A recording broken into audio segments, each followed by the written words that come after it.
C'est quoi le régime méditerranéen? C'est quoi le régime méditerranéen? C'est quoi le régime méditerranéen? Qu'est-ce que c'est? Bah en fait, c'est une façon de manger qui se base sur ce que mangeaient les personnes dans les années 1950 au niveau de la Méditerranée. En gros, les gens se sont dit, mais wesh, attends, pourquoi nous on claque aussi vite et eux, ils vivent aussi longtemps? Donc voilà, ils se sont posé des questions, ils ont fait des recherches, et voilà comment est né le régime méditerranéen. Un régime qui est censé te permettre de vivre plus longtemps, en meilleure santé, sans forcément avoir besoin de te priver de nourriture. T'inquiète pas mon gars, je t'en parle dans la prochaine vidéo plus en détail. Donc tu vas devoir patienter. On n'est pas pressé. De l'autre côté, ah si, ça va bien se passer. À dans 2 jours.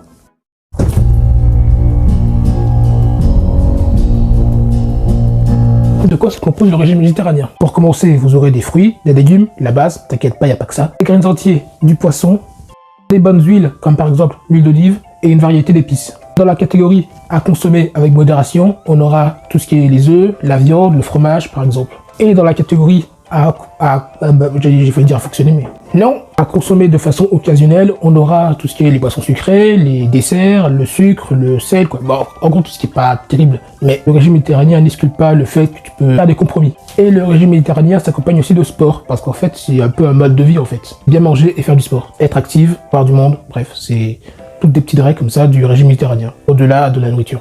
Et pour en apprendre encore et toujours plus, n'hésite pas à me rejoindre sur Telegram, le lien est en description. Tuto pour arrêter de progresser pendant ton entraînement. Pour commencer, garder le même niveau de difficulté. Comme ça, tu peux être sûr que dans 10 ans, voire 15 ans, et ben tu sais quoi, tu auras exactement le même physique. En deuxième, le surentraînement. Là, tu peux être sûr que tu vas réussir à te démotiver et à te blesser. Ah, ça c'était mon expérience. En troisième, manger n'importe comment.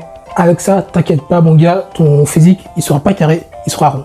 Voire ovale, tu vois. Et si tu souhaites en apprendre encore et toujours plus, n'hésite pas à me rejoindre sur Telegram, le lien est en description. Top 3 des aliments riches en fibres. Mais pour rappel, il faut savoir qu'il faut consommer plus ou moins 3 grammes de fibres par jour.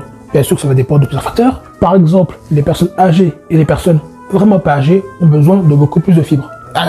Stand. En troisième, on a les choux de Bruxelles, avec 3,8 grammes de fibres pour 100 grammes. C'est rien, mais il n'y a rien, c'est nul ton truc. Mais non, quand tu sais qu'il y a des aliments qui ne contiennent même pas 0,5 grammes de fibres pour 100 grammes, bah arrête de faire tout gros mot là, c'est pas mal. C'est pas mal. En deuxième, les pois chiches avec 7 grammes, comme ça, de fibres pour 100 grammes. En première position, on a, tu sais quoi, je te le dirai dans une prochaine vidéo.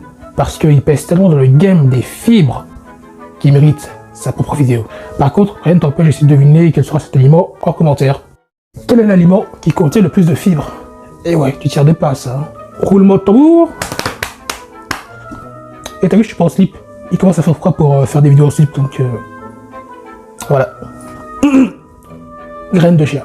Avec 35 grammes de fibres pour 100 grammes. Déjà que la majorité des aliments bégayent quand il s'agit de dépasser les 20 grammes de fibres, mais là, les graines de chia, c'est l'un des aliments qui contiennent le plus de fibres au monde. Effectivement, c'est pas rien. Si tu veux en apprendre plus, tu peux me rejoindre sur Telegram, le lien est en description. On parle souvent des avantages des douches froides. Mais est-ce que vous connaissez les avantages des douches chaudes? Ah non? Bah, let's go. Les vapeurs produites par l'eau chaude permettent de soulager les rhumes et les toux. Il permet entre autres de nettoyer la peau en ouvrant les pores, ce qui permet de libérer les huiles emprisonnées et les potentielles saletés. Il peut soulager vos muscles et stimuler votre circulation sanguine. Par contre, si vous en abusez trop, et bah il y a un risque. Sinon, c'est pas drôle. L'excès peut contribuer à l'assèchement de la peau et à des démangeaisons. Tu veux en apprendre plus? Viens sur Telegram, le lien est en description. C'est quoi les fibres alimentaires? Mais oui, j'en parle tout le temps, mais si tu ne sais pas ce que c'est, bah c'est pas drôle. On les retrouve principalement dans les fruits et les légumes, et aussi dans Dragon Ball, avec les haricots magiques. En fait, les fibres permettent de nourrir les bonnes bactéries qui sont dans notre intestin et qui contribuent à une bonne santé, donc c'est cool. Là, on rigole plus. Les fibres permettent de réduire la faim,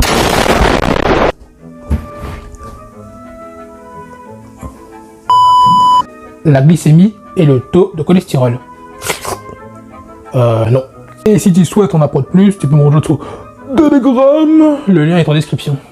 Le sucre, c'est pas très bon. Ah ouais? Je savais pas. Bon bah j'arrête. Encourage le diabète, l'obésité et le risque de développer certaines maladies. Mais c'est si bon! Je suis d'accord avec toi. C'est la raison pour laquelle au cours des prochains jours, je vais vous présenter des alternatives au sucre pour que vous puissiez réduire votre consommation de sucre blanc et augmenter votre consommation de sucre sain. Même si Du sucre? C'est du sucre? Non, sérieux?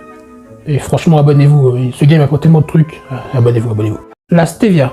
What is that? En fait, c'est un sucre originaire d'Amérique latine qui a la particularité d'être 450 fois plus sucré que le sucre. À tel point qu'il en a un goût légèrement amer. Il n'a pas d'impact sur la glycémie et il contient pas de calories. Il contient aussi pas beaucoup d'autres trucs en fait. C'est regrettable, en effet. 0 protéines, 0 fibres, 1 gramme de glucides. Pas beaucoup.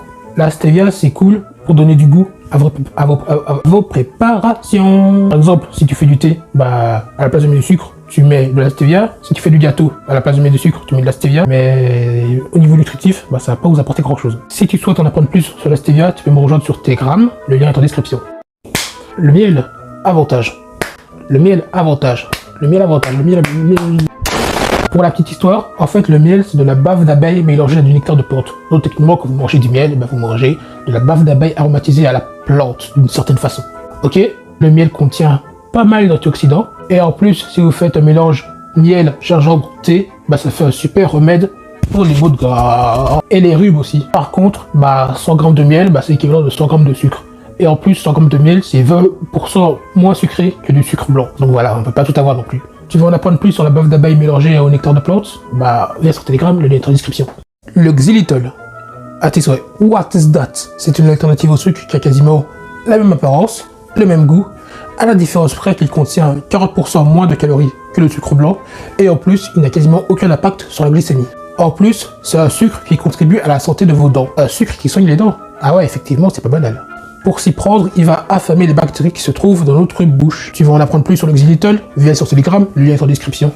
Le problème du sirop d'agave. Pour te donner une idée, à côté, même le sucre blanc passe pour un sucre sain. À ce point-là, c'est dû au fait que dans le sirop d'agave, on a une quantité non négligeable de fructose. Dans le sucre, on a du glucose et du fructose. Le fructose, c'est le pire. Il peut créer des dépôts de graisse dans le foie, encourage l'obésité. Alors oui, on peut aussi retrouver du fructose dans les fruits, mais suffisamment peu pour que ce ne soit pas dangereux pour la santé. Si tu veux en apprendre davantage, viens sur Telegram, le lien est en description. Le sucre de coco. Coco. Provenant de la sève déshydratée des cocotiers, il est bien plus nutritif que le sucre blanc. Même s'il en est composé en quantité limitée, il contient quand même des fibres, des minéraux et des antioxydants. Par contre, il contient pas mal de fructose et en plus ça coûte la peau des fesses. Ça claque bien. Tu peux d'ailleurs me rejoindre sur Telegram si tu veux en apprendre plus. Le lien est en description.